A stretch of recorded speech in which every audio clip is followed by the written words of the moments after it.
Bonjour bien-aimés, bienvenue sur la chaîne Au pied du Seigneur, l'émission La Bible racontée. C'est encore une joie pour moi de vous retrouver afin de continuer ce que nous avions déjà abordé la dernière fois. Donc la dernière fois, nous avons parlé de différentes choses.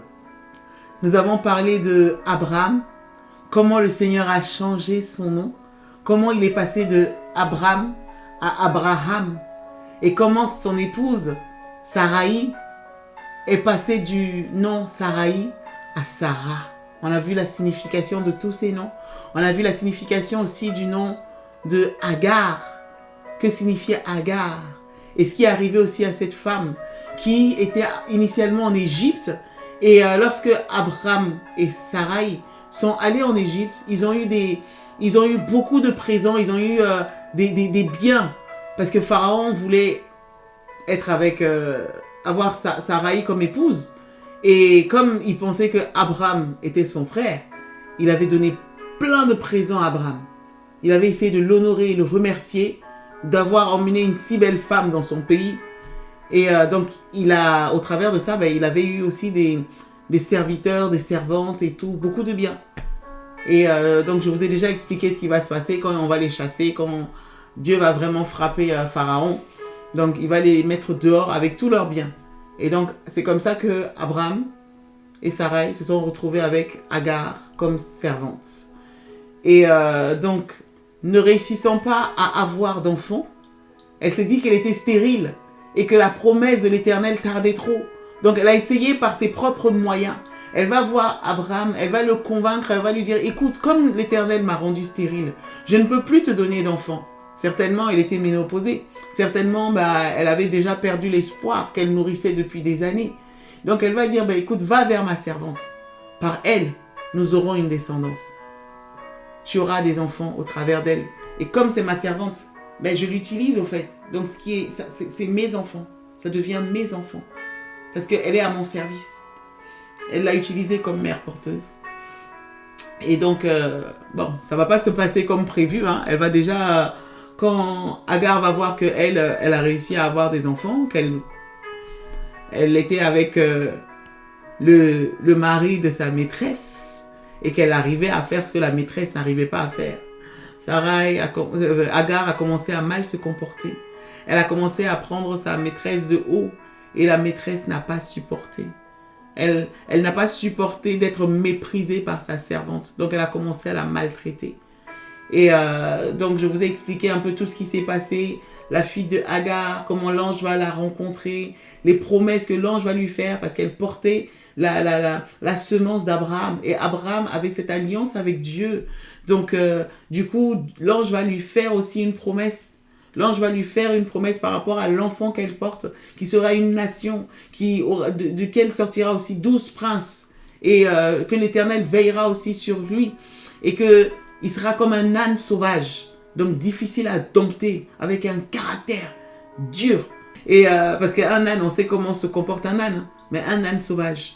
Et par rapport à cela, il dit, il va dresser ses tentes tout autour de ses frères. La main de tous sera contre lui, et sa main sera contre ses frères. Et lorsqu'on regarde un peu l'histoire, c'est des choses quand même qu'on arrive à vérifier. Et donc par rapport à cela, Agar, Dieu va lui dire, humilie-toi et retourne vers ta maîtresse. Elle va retourner, elle va s'humilier, elle va accoucher et l'enfant va porter le nom de Ismaël. Mais le Seigneur, Ismaël n'était pas la volonté parfaite de Dieu. Ismaël était la volonté permissive, était une solution humaine que Abraham et Saraï ont trouvée parce qu'ils étaient impatients, ils ne voyaient pas la main du Seigneur, donc ils ont essayé par eux-mêmes et ils pensaient que c'était bon, ça y est. Donc ils ont quand même réussi à avoir une postérité. Mais Dieu va dire, Abraham, sois fidèle, sois intègre et marche devant ma face. Fais les choses correctement. Je t'ai promis que je vais te donner une descendance. Je t'ai fait des promesses, que je te donnerai une terre au fait. Je t'ai promis, je t'ai fait des promesses et j'honorerai ma parole. Alors Dieu va lui dire qu'il aura un enfant au travers de sa femme, Sarai. D'ailleurs, il a changé le nom de Sarai. Il a changé le nom d'Abraham. Il dit, désormais, tu ne t'appelleras plus Abraham, mais tu t'appelleras Abraham, père d'une multitude. Et ta femme ne s'appellera plus Sarai, mais s'appellera Sarah.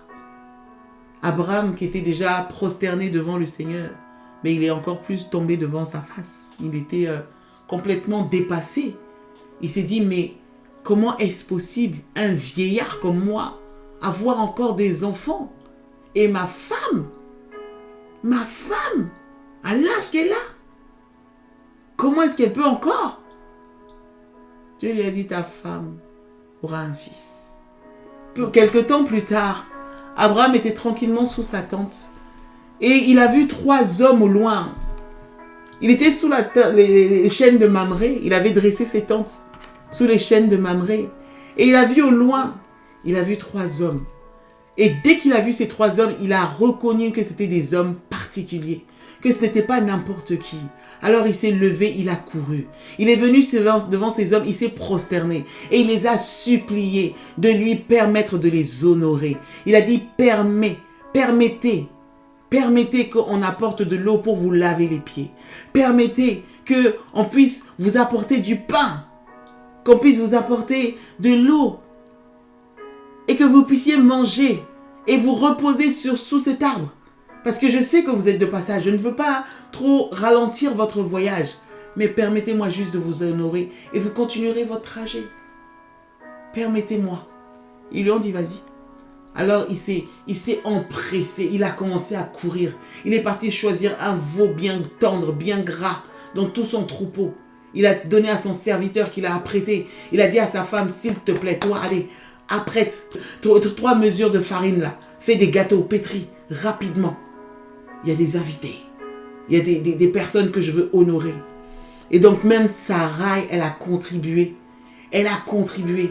Jusque-là, c'est Abraham qui échangeait avec Dieu. Mais il a rendu toute sa maison participante. Toute sa maison s'est activée pour honorer ces hommes-là. Mais ces hommes-là n'étaient pas n'importe quels hommes. Au fait, c'était une théophanie. Et qu'est-ce qu'une théophanie? C'est quand Dieu lui-même décide de prendre une forme et de se révéler à l'être humain. Donc, il a pris une forme humaine. Et il s'est révélé à Abraham. Il était escorté d'anges. Et Abraham les a honorés. Abraham a permis que leurs pieds soient lavés, qu'ils puissent manger du veau. Il a même rajouté de la crème. Il a rajouté du lait. Il a mis les gâteaux et s'est mis à leur côté, sous l'arbre, pour être sûr qu'ils ne manquent de rien. Et il a discuté avec eux, il a échangé avec eux. Quand ces hommes ont vu ça, ils ont dit, où est ta femme? Où est ta femme Sarah? Elle est où? La bénédiction a été déclenchée. La promesse était là, mais il y a eu un temps. Abraham a été tellement actif dans son service, dans ce cœur d'adorateur, dans ce cœur d'honorer Dieu, dans ce cœur de serviteur. Et on a vu ce côté généreux, ce côté où il offre et il n'attendait rien en retour. Il a juste voulu honorer. Et bien ça a déclenché la bénédiction. Le Seigneur a dit l'année prochaine, à la même époque, ta femme Sarah sera enceinte. Sarah était tellement dépassée. En plus, elle avait ses oreilles qui traînaient là. Pour savoir ce que les messieurs disaient sous l'arbre là-bas. Pourtant, elle était loin, sous la tente. Mais elle entendait. Et du coup, elle va commencer à rigoler dans son cœur en se disant, non, comment est-ce qu'elle, ménopausée comme elle est, vieille comme elle est, comment est-ce que... Non, c'est pas possible. Déjà, Abraham est vieux. C'est plus comme avant. Comment est-ce qu'elle peut encore tomber enceinte?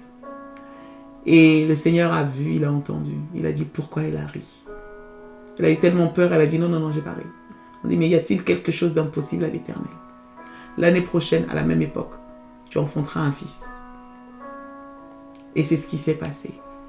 Sarah a eu un fils dans sa vieillesse. Elle l'a appelé Isaac. Elle l'a appelé Isaac, le fils de la promesse. Et Isaac veut dire a ri, parce qu'elle a ri. Et il lui a ramené le sourire. Il lui a ramené la joie. Il lui a ramené le bonheur. Et donc, voilà un petit peu. Et donc, on s'était arrêté un petit peu là. Et les hommes, au fait, qui continuaient, Dieu, il a dit, mais je ne peux pas continuer comme ça sans dire à Abraham. C'est vrai que je ne suis pas obligée de lui dire, mais il est tellement fidèle. C'est mon serviteur. J'ai une alliance avec lui. Je vais le mettre dans la confidence. Voici, je m'en vais détruire la ville de Sodome et Gomorrhe. Parce que j'ai entendu l'abomination qu'ils pratiquent là-bas. C'est trop. Donc, c'en est assez. Je vais moi-même vérifier. Si ce qu'on m'a dit est vrai, je détruirai la ville. Et Abraham a commencé à intercéder en faveur de ce peuple, en faveur de cette ville. Il va dire, s'il y a 50 justes. Mais il savait qu'il n'y avait pas 50 justes. Après, il va dire, mais s'il y a 45, s'il y en a 40, et s'il y en a 30, Seigneur, et s'il y a ne serait-ce que 20 justes, et s'il y a ne serait-ce que 20 justes, tu ne peux pas détruire la ville avec les justes, Seigneur. Et finalement, il s'est dit, bon, on va pas trop abuser quand même, mais Seigneur, s'il y a ne serait-ce que 10 justes. Et Dieu lui disait, s'il y a ce nombre de justes, je ne détruirai pas la ville. S'il y a ne serait-ce que 10 justes, j'épargnerai la ville à cause de ces 10 justes. Et dans toute cette population, Dieu partait pour voir s'il y a ne serait-ce que 10 hommes intègres.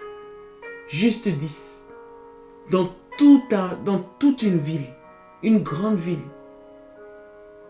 S'il y avait ne serait-ce que 10 hommes qui ne faisaient pas le mal, qui craignaient l'Éternel, qui arrivaient à marcher correctement. Et donc on s'en était arrêté là. Alors, donc, effectivement, du coup, le Seigneur va laisser les anges avancer sous forme humaine. Et lui-même, il va reprendre sa forme invisible. Donc, et il va partir avec les anges là-bas. Parce qu'il a dit qu'il ira lui-même voir. Donc, lorsque les anges sont arrivés, c'était aux alentours du soir comme ça. Ils sont arrivés vers Sodome et Gomorrhe. Et Lot, le neveu d'Abraham, comme je vous l'avais dit, il s'était installé à Sodome et Gomorrhe. Quand bien même il y avait eu la guerre et qu'il avait été emmené prisonnier, Abraham est venu le libérer, mais monsieur est retourné s'installer dans la ville. Vous voyez? Il est retourné s'installer à Sodome et Gomorrhe. Quand bien même les gens faisaient le mal, quand bien même il y avait l'abomination, quand bien même il y avait des choses qui déplaisaient à l'Éternel, il est resté là-bas. Il est resté là-bas tranquillement. Mais il savait quand même. Alors donc, lorsque les anges vont arriver, il était assis à la porte de la ville. Donc il voyait qui rentrait et qui sortait. Dès qu'il les a vus, il a reconnu encore que ces hommes-là étaient spéciaux. Il a couru devant les deux anges qui avaient une forme humaine. Il s'est prosterné devant eux. Et il leur a supplié de venir chez lui et de ne pas rester dehors. Ces anges étaient sur la place de la ville et ils ont dit non, c'est bon, c'est pas grave. Nous dormirons ici sur la place de la ville. Nous dormirons dehors, il n'y a pas de souci et tout. Et Lot va insister. Il va insister. Les anges ne voulaient pas, mais il va insister. Il va tellement insister qu'ils vont dire ok, d'accord, bah écoute, on vient chez toi. Et donc, il leur a préparé un festin. Il a voulu les honorer. Vous voyez, c'est quand... Et c'est là qu'on voit au fait qu'il a reçu une bonne formation aussi. Il a reçu quelque chose de la part de son oncle. Parce qu'on a vu comment Abraham a fait. Et bien Lot, en ayant vécu avec Abraham, avait appris aussi comment honorer des hommes, comment reconnaître des hommes dignes et les honorer. Il a fait la même chose. Il a dit, lavez-vous les pieds. Je vais apporter de l'eau, lavez-vous les pieds. Et c'était une coutume parce que les hommes à l'époque, ils marchaient longtemps. Ils avaient des chameaux. Ils traversaient d'une ville à une autre ville. Ils faisaient des kilomètres et des kilomètres et des kilomètres. Donc lorsqu'on arrivait quelque part, la première des choses, c'était de se nettoyer les pieds. Pour au moins enlever toute cette poussière, toute cette saleté. Et l'autre connaissait ces coutumes-là. Donc il les a honorés. C'était une manière d'honorer. Et il a fait des festins. Il a préparé du pain sans levain. Et ils ont mangé. Ils ont mangé. Ils ont mangé. Et lorsqu'ils ont mangé, ils n'étaient pas encore couchés. Hein. Il faisait tard. Juste un peu avant, voici que tous les habitants de la ville, tous les habitants, la Bible dit tous les habitants, tous les habitants de la ville, du plus grand jusqu'au plus petit, du vieillard jusqu'à l'enfant, ils se sont tous regroupés devant la maison de Lot. Ils ont encerclé la maison de Lot. Et ils étaient là maintenant en train de crier, en train d'appeler Lot, en lui disant « Hé Lot, où sont les hommes qui sont venus chez toi dans la nuit là, que tu as reçus chez toi?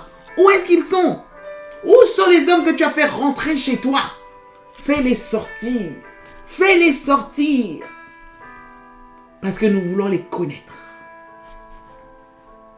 Et vous savez, la Bible utilise des mots quand on dit connaître. C'est pas juste dire bonjour. Vous voyez? La Bible dit que Adam connut sa femme Ève et elle tomba enceinte.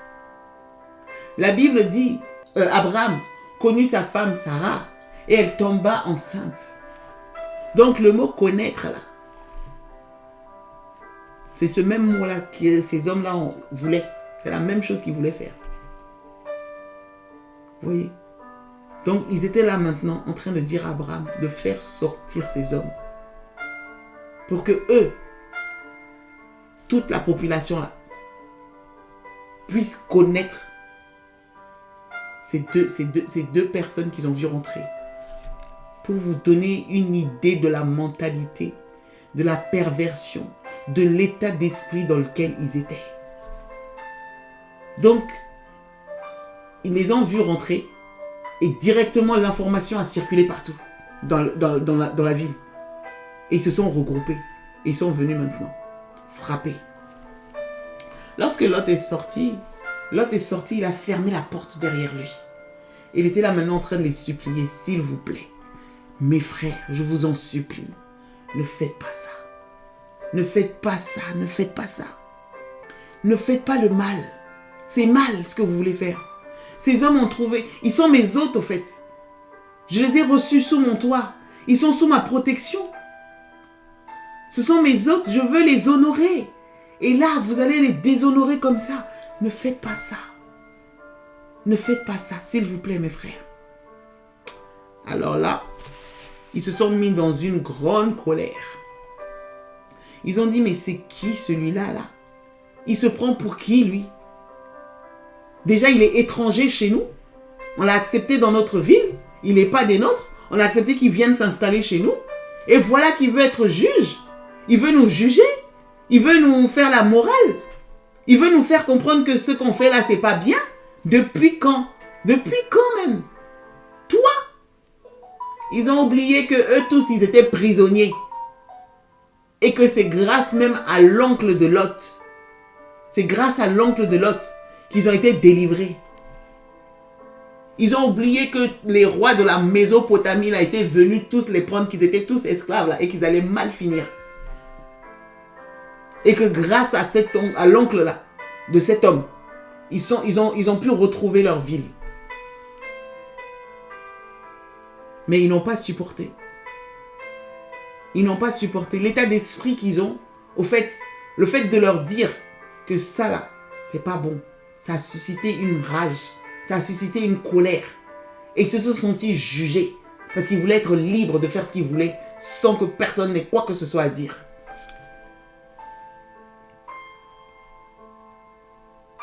Alors ils ont commencé à pousser violemment Lot. Ils ont dit, tu sais quoi? On va te faire pire qu'à eux. Non seulement eux, on va les attraper. Hein. On va leur faire ce qu'on a voulu faire. Là. Ce qu'on veut faire, on va le faire.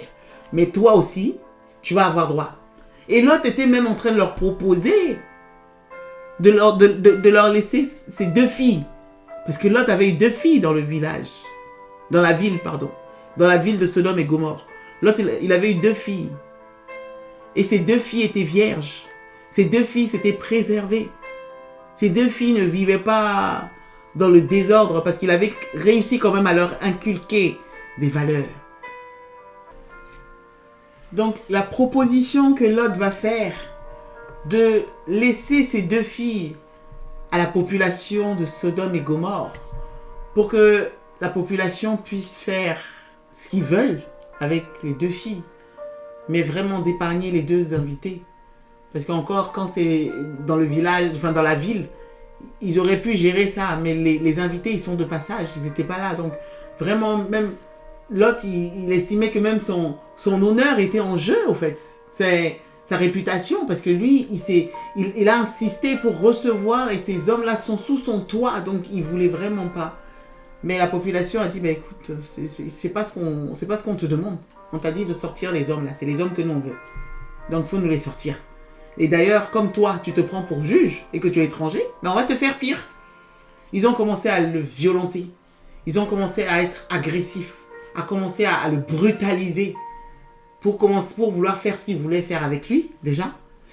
Et donc, en même temps, ils essayaient de briser la porte de la maison. Donc, ils ont commencé à s'attaquer à la porte, à chercher à briser la porte. Les anges ont ouvert la porte, ils ont fait rentrer Lot et ils ont refermé la porte. Et ils ont frappé toute la population d'aveuglement. Mais ils les ont frappés d'une manière à ce que la Bible dit qu'ils se donnaient une peine perdue pour trouver la porte et ils ne réussissaient pas. Ça m'a beaucoup marqué, parce que je me dis, quelqu'un qui est déjà devant une porte et qui était en train de pousser cette porte pour la briser. Donc si tu ne vois pas clair, normalement tu as quand même un peu le sens de l'orientation. Vous voyez ? Souvent quand il n'y a pas la lumière là, on sait déjà que là normalement il y a une chaise, pas loin il doit y avoir un mur, à côté il doit y avoir ça.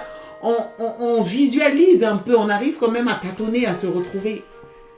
Mais eux ils ont eu un coup. Tellement. Donc je pense que le fait que les anges les aient frappés là, d'aveuglement, en plus d'un aveuglement physique, il y avait autre chose de plus. Parce qu'ils ont même perdu le sens de l'orientation. Ils étaient complètement abrutis. Ils n'arrivaient à plus rien faire. Ils ne trouvaient plus de porte. Ils ne trouvaient plus rien. Ils tâtonnaient comme ça. Et ils se donnaient une peine perdue. Il n'y en a aucun qui réussissait à trouver la porte là. Personne. Vous voyez ? Dans toute cette population, il y avait même des enfants. Vous voyez, la société qui était Sodome et Gomorrhe, c'est-à-dire que même les enfants, on leur avait donné des valeurs semblables à celles des adultes. Et quelles valeurs ? Des enfants. Des enfants pouvaient se comporter comme ça. Des enfants pouvaient brutaliser comme ça. Des enfants pouvaient vouloir abuser.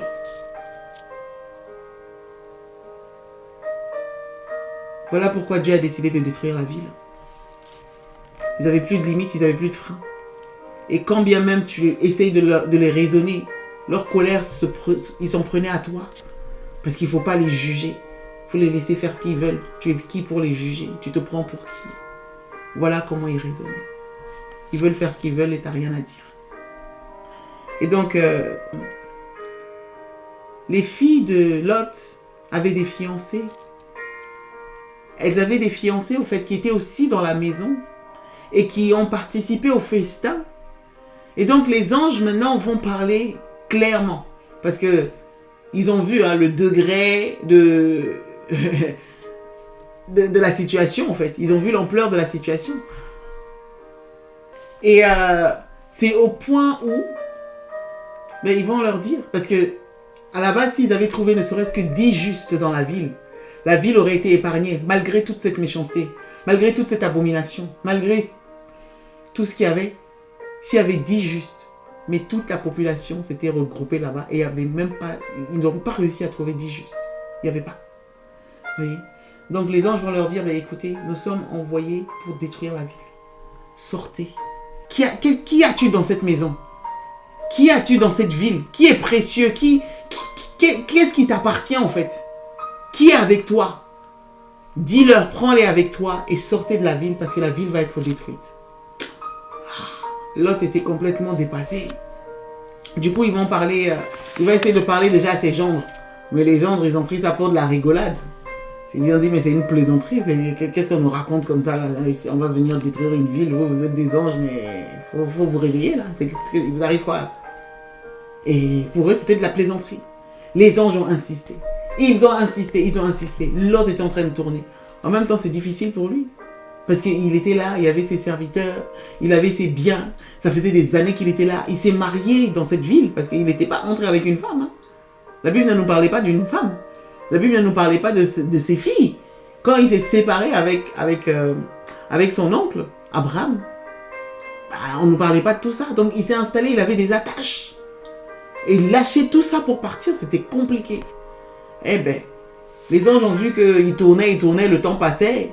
Et pourtant, il y avait un compte à rebours. Il y avait un compte à rebours. La destruction de la ville avait déjà été prononcée par l'Éternel. Alors finalement, les anges vont le saisir par la main. Lui, sa femme et ses 2 filles. Vu que les gendres, ils n'avaient pas trop l'intention de bouger, eux, pour eux, c'était de la plaisanterie. Donc, ils vont laisser les gendres. Et ils vont les faire sortir de la ville. Les anges vont leur tenir la main et les faire sortir de la ville. Obligés. Parce que Dieu voulait les épargner. Et une fois qu'ils sont sortis de la ville, ils vont leur dire, les anges vont parler à Lot et ils vont dire, sauve-toi, sauve-toi, sauve-toi pour ta vie, d'accord? Et ne regarde pas derrière toi, avance, avance, ne sois pas dans la distraction, commence pas à regarder par-ci, par-là, regarde tout droit, et ne t'arrête surtout pas, même sur la plaine là. Ne t'arrête pas. Avance. Sauve-toi vers la montagne. Sauve-toi vers la montagne de peur que tu ne périsses. D'accord? Et l'autre, ça lui paraissait trop. Ça lui paraissait trop, vous voyez. Il a commencé à dire, il dit, Seigneur, bon. Déjà, voici, j'ai trouvé grâce à tes yeux. Tu m'as fait sortir de la ville avant de la détruire. Donc, tu as préservé ma vie. Tu m'as gardé en vie, c'est déjà beaucoup. Tu as déjà beaucoup fait. Tu as déjà même trop fait. Tu as déjà beaucoup fait. Ta miséricorde envers moi, là, vraiment, pour me conserver la vie, je suis touchée. Mais tu me dis d'aller vers la montagne. Tu as vu la distance. Tu as vu déjà le temps de traverser la plaine, tout ça, d'aller jusque vers la montagne. Et puis tout ce qu'il faut escalader là-bas, là. Non. Moi, je pense que je ne pourrais pas arriver là-bas. Hein. Le temps que j'arrive là-bas, là, je vais être détruit. Je vais périr. Je ne pourrai pas. Je ne pourrai pas. Tu vois, il y a une petite ville là. C'est une toute petite à côté là.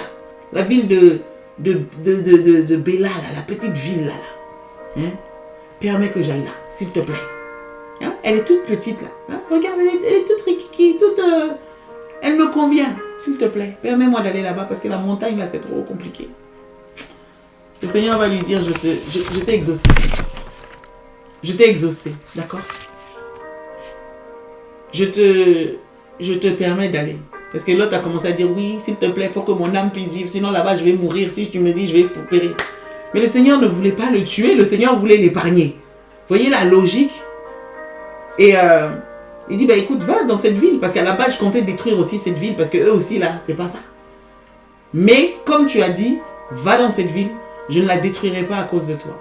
Et à toi d'y arriver parce que je ne ferai rien tant que tu n'y es pas. J'attends que tu y sois complètement. Et ensuite, je commencerai à appliquer mon jugement. Vous voyez? Et on voit le contraste. Abraham, Dieu a parlé à Abraham. Abraham a quitté la Mésopotamie par la foi. Abraham, pendant des années, a suivi l'Éternel. Pendant longtemps, Lot était avec son oncle Abraham. Mais c'était le Dieu d'Abraham. C'est Abraham qui avait cette foi-là. Ne serait-ce que les simples indications. Bon, les simples. Humainement, on sait que ce n'est pas simple. Hein? Mais les indications que Dieu a données à Lot, il n'avait pas suffisamment confiance en Dieu. Il s'est dit qu'il va mourir. Il s'est dit qu'il va être détruit. Alors que Dieu venait pour le sauver. Et il n'a pas saisi le plan. Il n'a pas saisi la pensée. Et donc, du coup, il va aller se réfugier dans cette ville. Et du coup, cette ville va prendre le nom de Tsoar. Ça va être le nom qui sera donné à la ville. Et donc, lorsqu'il a traversé la plaine et qu'il est arrivé à Tsoar, je vais vous montrer après toute la distance parce qu'il a quand même beaucoup marché. Ils ont beaucoup marché. Et ils sont arrivés dans la ville, il est entré dans la ville de Tsoar vers le lever du soleil comme ça. Parce que c'était à l'aube que les anges les ont fait sortir de Sodome et Gomorrhe. Et donc le soleil commençait à se lever. Alors, dès qu'il est rentré, le Seigneur a commencé à exercer son jugement sur Sodome et Gomorrhe. Il a commencé à avoir une pluie de soufre et de feu. Le Seigneur a commencé à détruire. Il a détruit tous les habitants, les maisons, les animaux, tous les plantes. Il a tout détruit. Déjà, vous savez, quand le soufre là, quand ça brûle là, ça atteint les poumons. On dit une odeur de soufre là, ça attaque. Généralement, on trouve le soufre dans des endroits où il y a les volcans qui sont en éruption là. Donc, je vous laisse imaginer une pluie de soufre, une pluie de feu. Inimaginable. C'est compliqué. Et voici comment la ville de Sodome et Gomorrhe a été exterminée. Et Lot, du coup, il marchait. Et ils étaient déjà entrés dans la ville. Mais je ne sais pas ce qui s'est passé. Le Seigneur avait bien dit de ne pas se retourner, de ne pas s'arrêter, de ne même pas regarder de tel côté-là, de regarder tout droit.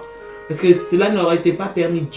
Dieu avait pris une forme. Vous savez, la Bible dit que l'homme ne peut pas voir Dieu comme ça et vivre. Notre corps là ne supporte même pas de voir la sainteté, la puissance, la majesté, la gloire de Dieu. Il est obligé de prendre une certaine forme pour nous permettre de le voir et échanger avec lui. Il peut parler à notre esprit. Mais sa forme même divine là, on ne peut pas supporter, on ne peut pas. C'est un corps qui n'a pas cette capacité. Il est trop glorieux. Il est trop... Waouh! C'est impossible. Donc, il nous permet de le voir sous certaines formes, certaines révélations et de saisir certains aspects. Et bien là, la manière dont il était descendu là, dans la ville de Sodome et Gomorrhe pour détruire, il n'était pas permis à l'homme de voir ça et de vivre. C'est pour ça qu'il a dit, ne te retourne surtout pas. Ne te retourne pas, avance tout droit.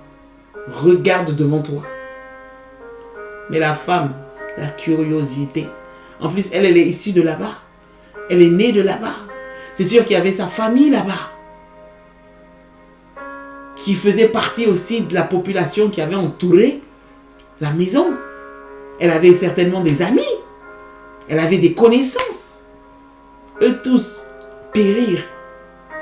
Et lui dire de ne pas se retourner. Et ils ne pouvaient pas prendre tous leurs biens et tout ça là. C'est compliqué. Parce que la manière dont on a pris leurs mains pour les faire sortir, je pense qu'il y a beaucoup de choses qui sont restées là-bas. La maison même est restée là-bas. Oui. Elle s'est retournée, elle a regardé. Et la Bible dit qu'elle a été transformée en statue de sel sur place, figée. Donc Lot a perdu sa femme. Le cœur de la femme était trop attaché à la ville de Sodome pour obéir aux instructions. Et elle est devenue une statue de sel. Donc voici Lot maintenant qui se retrouve veuf avec ses 2 filles. Et donc il est rentré dans la ville de Tsoar, comme je disais. Mais il était tellement traumatisé. Ça l'a tellement traumatisé. Même la méchanceté de voir que les habitants... Parce que quand les habitants de Sodome et Gomorrhe là, étaient mauvais, ils vivaient là-bas. Il était assis devant les portes. Il vivait sa vie. Il voyait leurs abominations et tout ça, mais il était tranquille. Mais quand il est rentré dans Béla, là, il dit, ceux-là, là, ils étaient tellement méchants. Ici, là, peut-être qu'on va me refaire pareil ici. Donc, il ne pouvait plus supporter de vivre là-bas. Il a eu peur. Il était traumatisé. Donc, il est monté maintenant sur la montagne. Il est parti s'installer dans le creux des montagnes avec ses 2 filles. Loin de tout. Loin de tout. Loin de tout. Loin de tout. Loin de tout. Et maintenant, voici que, je pense que il a commencé à boire. Il a commencé à avoir une faiblesse. Il buvait. Donc les filles ont vu qu'il avait cette faiblesse par rapport à l'alcool. Et le temps passait. Elles se sont dit, bon, nous on est ici avec notre père. Nos fiancés sont morts. On va plus être mariés. Et le village où on était aussi, la ville où on voulait se réfugier, voici que papa aussi nous a sortis de là, il nous met dans la montagne. Donc il y a toi, moi plus papa, on est que tous les 3 là. Comment est-ce qu'on va assurer la descendance maintenant? Comment est-ce qu'il va y avoir la descendance par rapport à notre père? Hein? Nos héritiers là, c'est comment? Il n'y a pas d'homme. Voici, on est là comme ça, vierge. Pas marié. On fait comment? Donc, écoute, elles se sont concertées. Et donc, elles ont décidé que elles vont faire boire leur papa. Et elles vont coucher avec leur père. Pour avoir des enfants avec lui. Donc, voici l'inceste. Voici l'inceste qui est rentré. Donc, l'aînée a dit, ben, écoute, moi, je suis la première, je commence. La nuit, elles étaient là et tout. Elles ont discuté avec leur papa et tout. Donc, elles l'ont fait boire. Il a bu, il a bu, il a bu, il a bu. Il est parti se coucher. Il ne savait plus où il était. Hein. Il était complètement ivre. Donc, l'aînée est venue. Elle a couché avec son père. La Bible dit qu'il ne sut même pas quand est-ce qu'elle s'est couchée et quand est-ce qu'elle s'est levée. Il était complètement inconscient de tout ce qui peut se passer autour de lui. Et on voit aussi que c'est un homme qui était vraiment désespéré. Et les filles ont profité de cette faiblesse. Donc, la grande a commencé, l'aînée. Et donc, elle est tombée enceinte. Et le lendemain, la cadette là, on a dit, ça y est, c'est ton tour. Maintenant, c'est à toi. Elles lui ont fait boire encore. Il a bu, il a bu, il a bu. Et rebelote, elle est partie coucher avec. Il n'a pas su quand est-ce qu'elle s'est levée. Il n'a pas su quand est-ce qu'elle s'est couchée. Il n'a rien su. Il n'a rien compris. Il n'a rien vu venir. Il était au courant de rien. Tellement il était ivre. Elle aussi, elle est tombée enceinte. Donc, lorsque l'aînée a accouché, elle a appelé son fils Moab. Donc, c'est le père des Moabites. Et vous verrez que les Moabites, là, dans la Bible, vous verrez un peu ce peuple-là, ce qui se passait. Mais quand on parle des Moabites, c'est la fille de Lot qui est partie coucher avec son père pour être sûr d'avoir une postérité. Ils n'ont pas cherché à rejoindre Abraham, à retourner en Mésopotamie ou trouver une autre ville. Hein. Ils étaient dans le creux de la montagne là-bas. Ils ont dit, ben, écoute, comme il n'y a pas d'homme, ben, celui qui est là, c'est notre père, ben, c'est pas grave. Ouais, on va avoir un enfant avec. Voilà. Comment elles se sont débrouillées. Et la cadette, au fait, lorsque son fils est né, elle l'a appelé Ben-Ami. Ben-Ami. Et c'est le père des Ammonites. Voilà. Donc, on va s'arrêter là pour aujourd'hui. Et la prochaine fois, je vous expliquerai la suite de l'histoire par rapport à Abraham, ce qui s'est passé, etc. Voilà. Donc, Lot, du coup, la Bible ne parlera plus du tout de lui. C'est comme ça qu'il est resté dans le creux de la montagne là-bas, jusqu'à sa mort. Soyez bénis et à bientôt. N'hésitez pas à liker, à partager la chaîne et à vous abonner. Soyez bénis.